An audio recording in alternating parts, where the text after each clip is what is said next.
Polonais ce mardi, les militantes pro-avortement veulent faire entendre leur voix. Nous voulons une libéralisation du droit à l'avortement. Le micro est rapidement coupé. La garde est appelée pour faire évacuer le petit groupe. Sur leur pancarte, cette inscription « La femme décide ». Et c'est ce choix que les manifestantes mobilisées depuis plusieurs jours à travers le pays veulent voir respecté, celui de poursuivre ou non leur grossesse. Mais le tribunal constitutionnel polonais en a décidé autrement.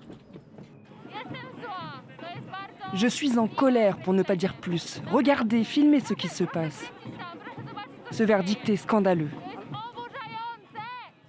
Déjà très limité dans un pays très conservateur, le droit à l'avortement a été restreint encore un peu plus jeudi par les juges du tribunal constitutionnel.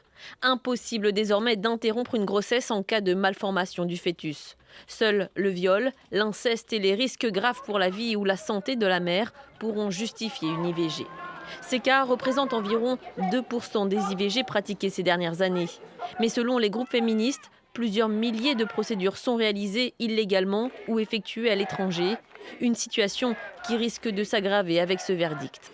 Beaucoup voient dans cette décision l'influence du parti ultracatholique nationaliste Droit et Justice, le PiS, au pouvoir depuis 2015. Réclamant un État laïque, certains manifestants s'en sont pris à des églises dimanche. La statue du pape Jean-Paul II a même été vandalisée.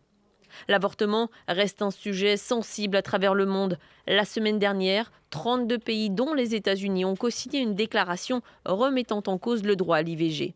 Parmi les signataires, la Hongrie de Viktor Orban. Les positions populistes du Premier ministre hongrois sont au cœur des tensions avec la Commission européenne.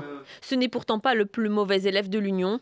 À Malte, l'avortement est totalement interdit, sous peine d'encourir une peine de 3 ans de prison ferme.